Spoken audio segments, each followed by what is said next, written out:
Oke, Assalamualaikum warahmatullahi wabarakatuh.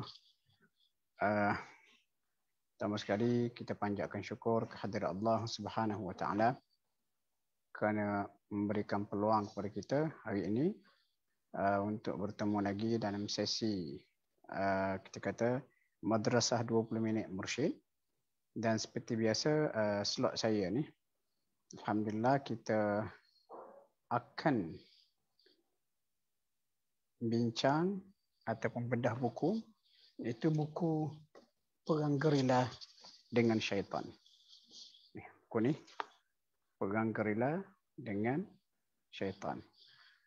Dan hari ini kita dah masuk siri yang ke-13, iaitu tajuk dia cara-cara syaitan yang syaitan gunakan untuk menyesatkan anak Adam. Ini saya share sekarang dekat skrin, tuan-tuan boleh tengok. Minggu lepas, akhir sekali, kita baca antara bentuk serangan mental syaitan yang ketiga adalah melengah-lengahkan kita ataupun melambat-lambatkan kita untuk beribadat. Kita dah bincang. Jadi hari ini kita akan sambung yang keempat. Antara bentuk serangan syaitan kepada anak Adam adalah mereka memperdaya, menipu manusia dan menabur janji-janji palsu. Banyaklah ayat Al-Quran contoh ini. Dalam surah An-Nisa ni Allah Ta'ala kata ya'iduhum wa yumannihim. Ya'iduhum, syaitan menjanjikan sesuatu. Wa yumannihim, dan syaitan memanjangkan angan-angan kepada mereka. Dan janji angan-angan dalam kepala ni, kalau buat dapat ni, sebenarnya adalah tipu daya. Allah kata wa ma ya'iduhum syaitan illa ghurura. Tidak lain itu apa yang dijanjikan oleh syaitan itu sekadar ghurur, tipu daya semata-mata yang bukan hakiki. Lepas itu tuan-tuan, kita perlu mempunyai ilmu yang cukup. Terutama ilmu berkaitan dengan halal dan juga haram untuk kita tangani godaan-godaan tipu daya yang mungkin datang dalam bentuk angan-angan dalam kepala kita. Okay.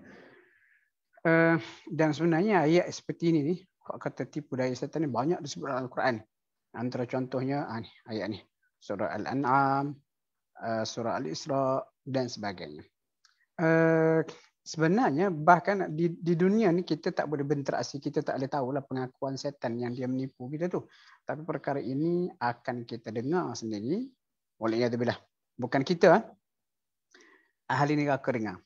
Ataupun orang yang bersalah dengar. Sebab kita, kalau saya sebut kita, macam kita terjebak dalam musibah agama yang disebut oleh ayat ni. Sedangkan ayat ni cerita penghuni neraka. Waliyadzubillah. Saya doakan saya dan tuan-tuan semua yang menonton supaya tidak terjebak dalam musibah yang menimpa, ditipu setan dan menyesal kerana setan mengaku dia tipu kita dahulu. Ini tengok, ini cerita dalam neraka ni, besok di akhirat. Walaupun kiamat tak berlaku lagi, tapi Allah Ta'ala bermurah hati. Ataupun Allah Ta'ala ni sangat pemurah dengan kita kerana Allah Ta'ala cerita siap-siap kepada kita dalam Al-Quran apa yang akan berlaku di sana nanti. Kenapa Allah Ta'ala cerita siap-siap? Allah Ta'ala nak pastikan kita tidak terjebak dalam musibah ini. Ini antara kelebihan orang yang baca Quran. Walaupun kiamat tak berlaku, tapi teropong daripada ayat-ayat Al-Quran sudah boleh atau membantu kita untuk melihat sampai ke kiamat. Okey, tengok syaitan kata apa. Qala asy-syaitanu lamma qudiya al-amr. Setelah selesai segala perkara hisab di mahsyar, ahli syurga ke syurga, ahli neraka ke neraka, maka syaitan pun berkata. Dia kata apa? Innallaha wa'adakum wa'dal haqq. Sesungguhnya Allah janjikan kepada kamu janji yang benar. Lepas dia kata wa'adtukum, aku pun janjikan juga kepada kamu dahulu masa di dunia. Fa akhlaftukum, lalu aku langgar, mungkiri janji itu. Kenapa aku mungkiri? Sebab aku setan. Aku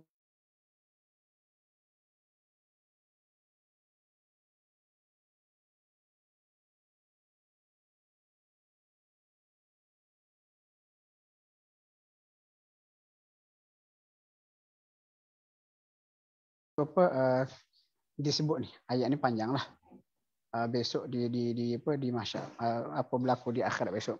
Lepas tu saya kata, tidaklah bagiku sebarang alasan ataupun kuasa untuk mempengaruhimu selain daripada aku ajak hasut kamu, lalu kamu terburu-buru menurut ajaranku, hasutan aku, kata setan. Maka jangan salahkan aku, salahkan diri kamu sendiri. Kenapa kamu ikut? Dan kita kata untuk mengenal pasti itu tipu daya setan sudah pasti, kita kena tahu.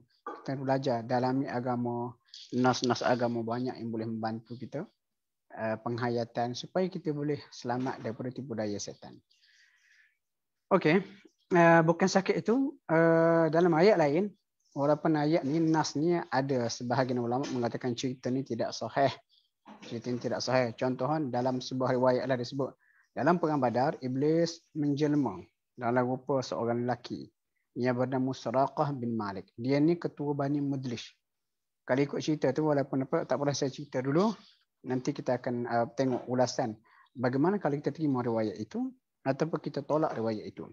Okey, dalam sebuah riwayat yang dikatakan tidak berapa sahih ni, dia kata musyrikin Quraisy ni ketika mereka nak keluar ke perang Badar, Abu Jahal tu pertama sekali dia risau dengan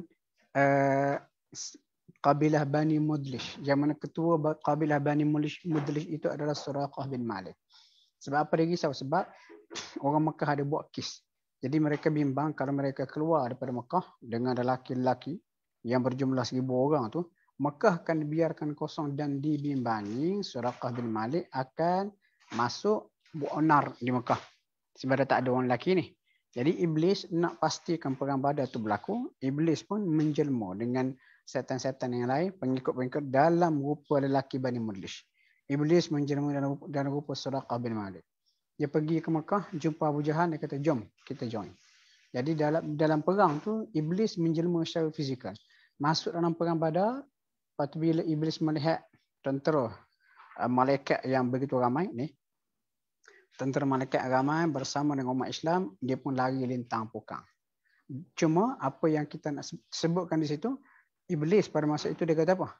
Dia kata ingat ketika syaitan ataupun Iblis mengaburi perbuatan yang salah kepada mereka untuk dipandang elok, dihasut musyrikin Quraisy.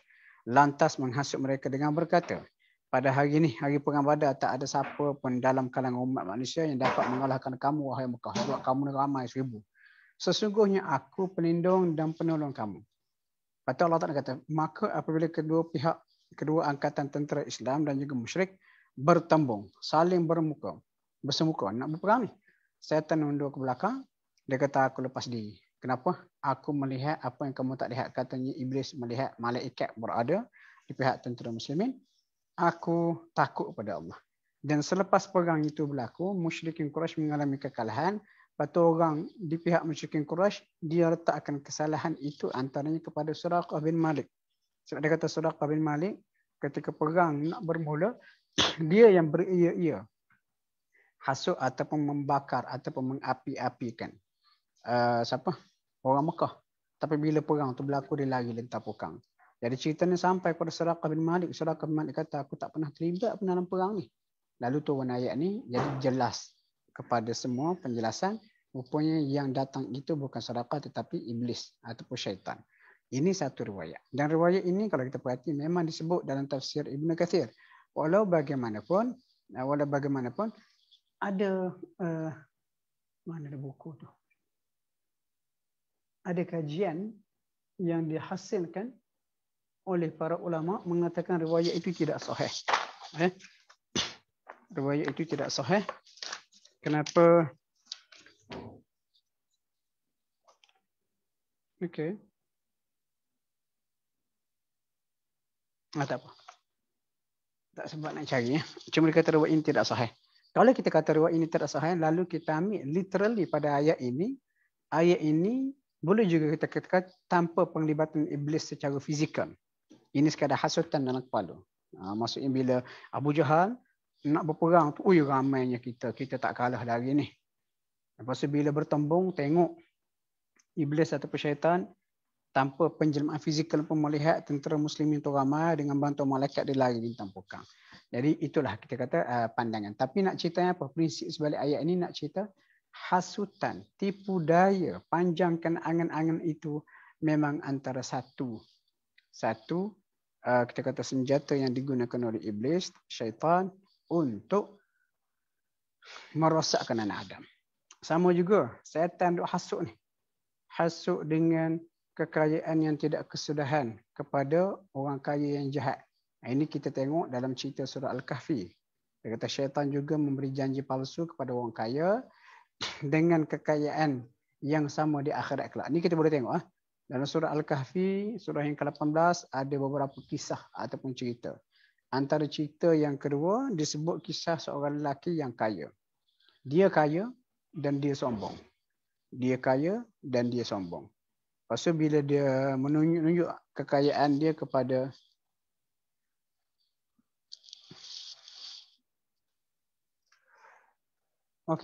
dia menunjuk kekayaan dia kepada teman dia yang beriman, dia kata apa? Dia kata aku fikir kebun ini tidak akan musnah selama-lamanya. Dan aku yakin kalau kita kata kiamat itu tak berlaku. Kalau kiamat itu berlaku, mesti aku dapat lebih lagi daripada ini. Sebab apa? Logiknya, dia kata logiknya ini idea setan tadi, tipu daya setan. Kalau Tuhan beri ini kepada aku sekarang, bermakna dia sayang kepada aku. Dan pasti akan beri lebih lagi kepada aku di akhirat kelak. Jadi nak kata apa? Ini tipu daya setan yang datang dalam kepala manusia yang menunjukkan mereka manusia yang ditipu dengan apa yang diberikan. Hakikat kesenangan dan juga kesusahan di dunia ini sebenarnya adalah ujian Allah. Okey, habis tuan-tuan. Kita masuk pula kepada tipu daya atau serangan mental iblis yang kelima. Serangan mental iblis yang kelima. Yang mana serangan ini kalau kita perhati dia berkait juga dengan tipu daya, cuma ini lebih kepada angan-angan. Lebih kepada angan-angan. Setan tanamkan angan-angan macam-macam, lepas tu hasut manusia untuk cipta bid'ah-bid'ah baru, benda-benda ibadat yang baru, dan dia hasut manusia untuk ubah ciptaan Allah. Dan kita boleh tengok ayat dalam surah An-Nisa. Allah tak nak bagi tahu. Allah kata apa? Apa yang disembah oleh mereka selain Allah itu tidak lain hanyalah makhluk-makhluk berhala. Okey. Mereka sebenarnya itu tidak menyembah melainkan syaitan yang derhaka ni. Pokok yang buat macam-macam. Yang telah dilaknat oleh Allah. Tengok ayat ni tuan-tuan. Kalau kita perhati, ni ada tanda lam, ada tanda mim ni. Ini. Mim ini membuat masuk wakaf lazim. Kena berhenti sini. Jadi kalau kita nak baca, in yad'una min dunihi illa inatha. Tidaklah mereka itu menyembah selain pada Allah melainkan berhala-berhala. Wa in yad'una illa syaitanan maridan la'anahu Allah. Ini antara contoh wakaf yang kita kata lebih tepat untuk menjelaskan makna. Wa in yad'un, dan tidaklah mereka menyembah illa melainkan syaitanan marida, setan yang derhaka la'anahu Allah, lagi dilaknat oleh Allah. Patut tengok tentang ada tanda mim ni. Saya besarkan untuk panduan kita bersama ni, mim ni. Tanda mim ni dipanggil wakaf lazim, wakaf yang mesti. Maksud kita mesti wakaf di sini. Sama ada kita kata wa in yad'una illa syaitanan marida la'anahu Allah, ataupun nak lagi cantik makna lebih lengkap, wa in yad'una illa syaitanan maridan la'anahu Allah. Sebab kalau kita sambung la'anahu Allah wa qala, dia akan jadi celaru. Maksud sebenarnya tidaklah mereka itu sembah melainkan syaitan yang derhaka lagi dilaknat oleh Allah. Wa qala, dan berkatalah. Siapa yang kata tu? Kalau kita berhenti, la'anahu Allah, setan itu yang dilaknat. Wa qala, dan berkatalah setan. Berkata setan. Tapi kalau kita sambung, makna jadi bercelaru. Jadi macam mana? Wa in yad'una illa syaitanan maridan la'anahu Allah wa qala. Dia akan jadi macam mana makna dia? Dan tidaklah mereka itu sembah melainkan setan yang derhaka lagi dilaknat oleh Allah, dan Allah pun berkata, aku akan ambil daripada hamba-Mu. Sedangkan waqala yang berkata di sini adalah syaitan, bukan Allah. Tapi kalau kita sambung, waqala ini akan menjadi celaru, seolah-olah Allah yang kata dia akan merosakkan manusia. Ini sebabnya kita kena belajar wakaf ni, wakaf lazim dan sebagainya. Tak apa. Lepas Allah kata wala udillannahum. Setan kata aku akan benar-benar menyesatkan mereka. Lepas tu Allah kata wala umanniyannahum, dan aku akan tanamkan angan-angan yang panjang dalam mereka. Berangan. Wala amurannahum, dan aku akan benar-benar suruh mereka. Allah kata hasut mereka. Lepas tu fala yubattikun adhanal an'am, dan mereka akan mencacatkan ataupun membelah telinga binatang ternak. Jadi kita pelik, apa kaitan belah telinga ni? Belah telinga binatang ternak. Dia gini. Orang Arab jahiliah, orang Arab jahiliah, ni tengok. Ataupun kalau tengok ayat ni dia cerita cara penyiasatan. Dia kata satu, dia tanamkan angan-angan. Macam contoh angan-angan. Kiamat tak akan berlaku. Berangan akan hidup sampai bila mati tak ada apa. Dan mereka pula memotong kita kata telinga haiwan tu untuk cipta bid'ah. Dia gini. Orang Arab jahiliah ni, dia terlalu banyak mereka benda-benda baru dalam agama sehingga agama jadi celaru. Contoh ini antara haiwan-haiwan yang mendapat gelaran. Bahirah, Sa'ibah, Wasilah, Ham dan sebagainya. Kalau tuan-tuan nak tahu secara terperinci, kita boleh tengok pada surah Al-Ma'idah. Surah kelima ayat 103. Ataupun surah Al-An'am ayat 138-139. Dia gini dah mudah. Orang Arab jahiliah ni dipikir macam-macam. Dia rasa elok. Contoh. Dia kata kalau aku pergi berdagang, selamat tak dirompak oleh lanun padang pasir. Balik dapat untung, aku bernazar. Dia kata. Aku bernazar akan hadiahkan seekor unta kepada berhala. Sebab keselamatan ini kerana keberkatan berhala. Lepas tu dia pergi berdagang, balik memang betul. Dia berjaya selamat. Dia kata aku laksanakan nazar itu. Dia ambil seekor unta contohlah. Unta tu katakanlah nama dia, unta ni mengikut tradisi hak karut jahiliah. Nama dia Wasilah. Wasilah. Jadi nak bagi orang kenal ini unta nazar untuk berhala Wasilah, dia perlu letak tanda. Cara dia letak tanda macam mana? Ni. Mereka akan membelah telinga. Dia akan belah telinga. Belah telinga macam letak subang. Dia bergantung something. Gantung something. Dia boleh letak nama Wasilah. Jadi unta ni dah dinazarkan untuk berhala. Dia boleh letak tanda. Lepas tu dia lepaskan. Bila orang tengok, oh ni unta berhala, unta mulia. Nama dia Wasilah. Tak boleh ditunggang, tak boleh diambil manfaat daripadanya. Unta tu asalnya halal.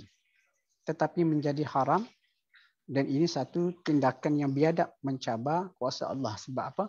Hanya Allah sahaja yang berhak untuk mengharamkan sesuatu. Lalu mereka telah ikut benda itu kerana idea-idea setan, mereka telah mengubah hukum syariat Allah. Itu dia kata ditambah benda. Hak haram, hak halal jadi haram. Itu maksud kata ini hasutan setan. Lagi Allah kata apa? Allah kata wala amran lahum, dan aku akan suruh mereka. Katanya setan, aku akan hasut lagi mereka. Fala yughayyirunna khalqallah. Maka mereka, dia akan ubah ciptaan Allah. Dan contoh ubah ciptaan Allah ni, ni mengubah ciptaan Allah ni antara hasutan setan seperti kufur agama Allah, menghalalkan yang haram, mengharamkan yang halal, dan memakai tatu, sambung rambut dan juga sebagainya. Ini memang ada disebut dalam hadis. Disebut dalam hadis. Kita tengok. Macam ni, dia gini. Nabi kata Allah Ta'ala melaknat orang yang orang yang pakai pasang tatu, dan orang yang minta supaya dia ada tatu. Orang yang sambung rambut, minta sambung rambut, cukur kening, semua sekali tu masuk di bawah kategori fala yughayyiruna khalqallah, mengubah ciptaan Allah. Itu dijelaskan oleh hadis yang sahih. Jadi rupanya rasa tak puas hati dengan ciptaan yang sedia ada ini, lalu diubah, letak tatu, kening molek dah, pergi cukur, lepas tu lukis balik. Ini semua kita kata kegiatan-kegiatan yang dilaknat oleh agama ataupun ditegur, dilarang oleh agama, dilarang oleh Nabi SAW. Kenapa Nabi larang? Antara hikmahnya, ia telah mengubah ciptaan Allah. Allah tak nak buat kita comel dah, bakpo dicukur kening, lepas tu lukis balik. Pelik tak? Apa kata kalau saya cukur kening misai saya ni, lepas tu saya pun lukis balik misai. Nampak pelik tak? Kata tak ada kerja. Kening dia hidup di situ dah. Sama juga kulit kita ni cantik dah. Tiba-tiba dipasang tatu masuk ke dalam, kata-kata kulit ni nak bagi cantik. Tak cantik pun nampak buruk. Nampak buruk. Penuh tatu di badan dan sebagainya. Itu antara contoh ketika mengubah ciptaan Allah dalam tafsiran biasa. Kalau kita modernkan lagi, antara contoh mengubah ciptaan Allah ini adalah tindakan menukar jantina. Contoh lahir elok-elok dah. Kita lahir ramlan. Lepas tu duk bergaul dengan perempuan, suka pula jadi perempuan. Dia pun pergi jumpa doktor, dia pun ubah ciptaan Allah, tukar jantina. tukar kemaluan lain, pasang breast, buah dada dan sebagainya. Lepas tu tukar nama Insiraf Ramlan jadi Ramlah. Itu antara contoh. Fala yughayyirunna khalqallah. Dan kita kata geng-geng LGBT ataupun yang ubah jantina ini hanya untuk kepuasan nafsu, mereka itu sebenarnya kita kata telah ditipu oleh setan. Telah ditipu oleh setan. Jadi kita cuba kena elakkan benda ini daripada berlaku kepada kita, anak-anak kita dan masyarakat sekalian. Kenapa? Rupanya itu adalah contoh. Kita kata tipu daya setan. Saya pernah sekali tuan-tuan. Saya pernah berprogram dengan bekas maknya. Bekas maknya. Cerita dia panjang lah. Dia pernah tukar jantina. Dia pernah jadi pelacur. Kata maknya. Lepas dia kata bila dia insaf, dia bertobat. Dia tinggalkan semua sekali. Ada kesan-kesan sampingannya. Tapi dia kata apa? Dia kata selepas dia bertobat, dia pun terlibat dengan apa? Pihak KKM untuk mengenal pasti bendung daripada berlakunya maknya tukar jantina. Dia kata antara satu sudut, satu aspek yang digunakan untuk merawat maknya ni, dia kata adalah kaedah ruqyah. Ruqyah Islamiyah. Dan dia ada kerjasama dengan Darushifa. Dan dia kata geng-geng maknya ni memang pantang sungguh dengar ruqyah. Ayat Quran dan sebagainya. Jadi kalau tanya saya kata mungkin anda yang kenapa? Tubuh mereka telah diselubungi oleh jin setan yang menghasut mereka saban hari supaya melihat penukaran jantina, kegiatan mereka sekarang baik, cantik. Jadi bila dia baca kena Al-Quran, dia rasa tak sedap duduk. Dia rasa tak sedap duduk. Kenapa? Dia berkait rapat dengan jin ataupun setan. Allahu'alam. Jadi tuan-tuan, cukup setakat hari ini yang boleh kita bincang. Sebab itu contoh yang kelima. Kita kata antara satu cara tipu daya setan ni adalah angan-angan panjang, ubah ciptaan Allah dan sebagainya. Dan insya-Allah kita berhenti setakat itu. Kalau tadi ada arahan, insya-Allah kita jumpa minggu depan untuk sambung topik yang seterusnya, iaitu serangan iblis kepada kita, serangan mental. Saya kira apa yang baik pada Allah Subhanahu Wa Taala, apa yang buat pada kelemahan saya sendiri, mudah-mudahan perkongsian kita pada hari ini dapat beri manfaat pada semua. Allahu a'lam. Billahi taufiq wal hidayah. Assalamualaikum warahmatullahi wabarakatuh. Assalamualaikum.